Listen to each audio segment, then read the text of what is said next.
Orang tua saya dulu suka mengatakan, kamu harus bersyukur karena kamu tidak pernah besar di zaman Jepang. Kalau kamu besar di zaman Jepang, kamu akan mengalami kekejaman Jepang yang sangat luar biasa. Payah dicari manusia yang buasnya, yang penggisnya, yang brutalnya, yang kejamnya seperti Jepang. Lalu saya bertanya, kenapa bisa jadi begitu? Pada dasarnya begitu sopan santun, begitu lemah lembut, bisa menjadi gergasi, menjadi monster.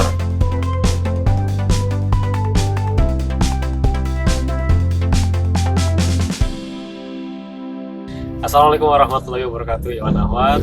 Semoga kabar Anda dalam keadaan sehat walafiat. Senang sekali saya Angga Aminuddin dapat kembali menyapa Anda dimanapun Anda berada. Saat ini saya sedang bersama Bang Nuim Khayat. Alhamdulillah, senang sekali saya berada di samping beliau. Assalamualaikum Bang Nuim. Waalaikumsalam warahmatullahi wabarakatuh.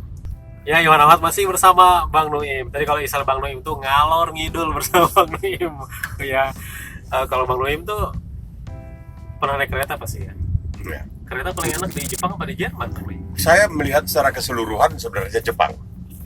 Karena apa? Karena kesopan santunan manusia Jepang itu hampir tidak masuk akal. Begitu mendahulukan orang lain, begitu memberikan kesempatan kepada orang lain. Kalau di Jerman lebih berbeda. Jadi aku adalah aku, kamu adalah kamu, dan siapa duluan. Nah, kalau Jepang tidak.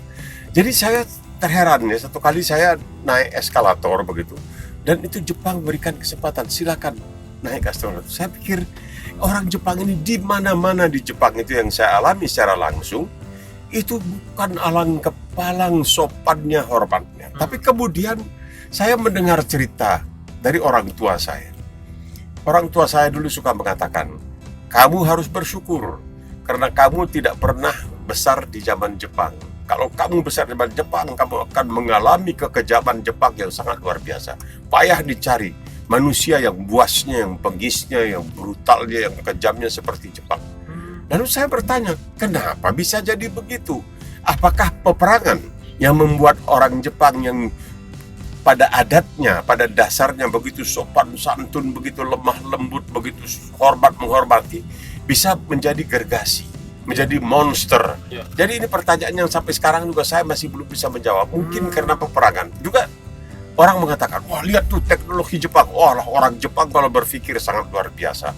Orang Jepang ini sangat mampu berpikir. Saya katakan, kalau dia mampu berpikir, kenapa dia mesti menyerang Pearl Harbor, Teluk Mutiara dalam Perang Dunia Kedua? Kenapa mesti menyerang? Karena tidak ada alasan untuk menyerang Amerika. Kalau Jepang tidak menyerang Amerika, Amerika tidak ikut perang melawan Jepang di Pasifik. Ya. Mungkin sekarang ini kita masih terus berbahasa Jepang. Mungkin Indonesia ini masih terus dijajah oleh Jepang. Tapi kenapa dia melakukan kesalahan yang fatal? Kemudian saya teringat, sebelumnya juga Napoleon yang begitu hebat, Ya. luar biasa. Toh dia juga akhirnya terpancing untuk menyerbu ke Rusia. Akhirnya setengah mati. Musim dingin, salju, kedinginan, tidak ada makanan. Akhirnya jadi kewalahan, mundur teratur dengan kekalahannya memalukan. Hitler juga begitu. Yang seharusnya bisa menguasai Eropa, oh tidak. Dia harus menyerang Uni Soviet. Akhirnya apa? Mereka masuk. Datang musim dingin, tidak ada makanan, tidak ada pendiangan untuk memanaskan badan, sebagainya. Mereka akhirnya mati begitu saja. Banyak orang Jerman itu, bahkan serdadu Jerman sesama serdadu Jerman karena sudah tidak ada makanan lagi. Jadi ini pertanyaan, kenapa orang yang pada dasarnya seperti di Jepang begitu lemah lembut, sopan santun, ketika dalam Perang Dunia Kedua menjadi begitu kejam, begitu brutal, begitu bengis, begitu puas. Dan kenapa mereka yang begitu pintar berpikir kok terpancing untuk menyerang Pearl Harbor atau Teluk Mutiara, sehingga akhirnya Amerika membalas. Amerika ikut dalam perang Pasifik, dan alhamdulillah perang itu menyebabkan Jepang kalah. Kalau tidak ya saya katakan kita masih pakai bahasa Jepang sekarang ini. Bukan hanya takdir ya. Nah, Bang Nuim, kalau misalnya di Indonesia ini dendang-dendang yang paling asik itu apa sih sebenarnya? Kan banyak nih macam-macamnya lagunya. Karena banyak budaya gitu ya, banyak lagam akhirnya. Itu dikatakan, seorang ahli musik pernah mengatakan bahwa Indonesia ini tidak punya musik nasional. paling dekat katanya dengan musik nasional itu adalah keroncong. Keroncong. Keroncong itu dipengaruhi oleh Portugis. Nah, lalu datang fenomena Rhoma Irama, sebelumnya itu Mas Habi misalnya, kemudian lagu-lagu dangdut, sampai ada tesis S3 katanya di sebuah universitas di Amerika itu yang menjadikan bahan telaahan atau bahan risetnya itu adalah lagu-lagu dangdut. Yang sekarang ini kalau kemanapun kita pergi, kalau sudah lagu dangdut diperdengarkan di Indonesia ya, kemanapun kita pergi lagu dangdut diperdengarkan, itu orang seakan-akan larut di dalam alamnya sendiri, dalam mimpinya sendiri, dalam khayalnya sendiri. Dia mulai bergerak-gerak ya badannya dan sebagainya menuruti irama lagu. Dan tidak ada, kalau saya tentunya karena saya Melayu, ya saya suka lagu-lagu Melayu, langgam. Ya, lagu-lagu kalau disebutkan SFND itu saya suka, Hasnah Tahar ya, dengan orkes Bukit Seguntangnya. Jadi saya suka lagu itu, Nur Aini, dan kemudian orang-orang seperti Sam Saimun yang suaranya begitu merdu ya. Jadi lagu-lagu langgam itu yang saya sukai. Ada orang yang suka Sariosa misalnya ya, tapi saya suka langgam. Tapi itulah kabarnya, lagu yang bisa dikatakan mendekati sebagai lagu nasional atau musik nasional di Indonesia adalah keroncong. Itu pun ada pengaruh Portugis katanya. Setuju nggak Bang Noim kalau misalkan musik itu dikatakan bisa menyatukan manusia, bisa menyatukan orang? Ya kita lihat sekarang ini, kalau ada lagu-lagu hip hop, lagu ini itu semua manusia itu, anak-anak muda itu sangat tertarik. Apakah itu dinyanyikan oleh orang dari Korea, dan tetap saja yang dari Indonesia bisa menikmatinya dan sebagainya. Karena musik itu universal, terutama di dalam tabuhan gendangnya. Itu tabuhan gendang itu bisa memukau, bisa membuat orang, karena ritmiknya, dia ada ritmenya itu membuat orang bisa terpukau. Itu memang merupakan barangkali salah satu kelebihan dari bunyi atau suara itu sendiri. Nah, jadi kalau dikatakan ada jadi pemersatu, ya bisa saja kita lihat dulu waktu pertama kali film Amerika Rock Around the Clock ya dengan Bill Haley dan lain-lain itu diputar di Bandung. Oh, itu bioskopnya hancur tuh. Orang nonton, kursi diangkat, pernah kecakin. Padahal itu lagu barat kan, lagu Amerika, yang nonton orang Indonesia, tapi orang Indonesia mendengar lagu barat ya, lalu jengkrak-jengkrak. Ada satu tulisan, Umi Kulsum menyatukan bangsa Arab. Arab ini dalam sejarahnya kan perang terus nih sejak era modern seperti ini. Tapi ada satu musisi yang bisa menyatukan mereka, katanya Umi Kulsum, itu diterima di Mesir, di beberapa negara, bahkan juga mengangkat nama Mesir gitu ya. Dari cerita-cerita ini gimana? Ya betul, Umi Kulsum itu seperti yang mereka sebut Profesor Dr.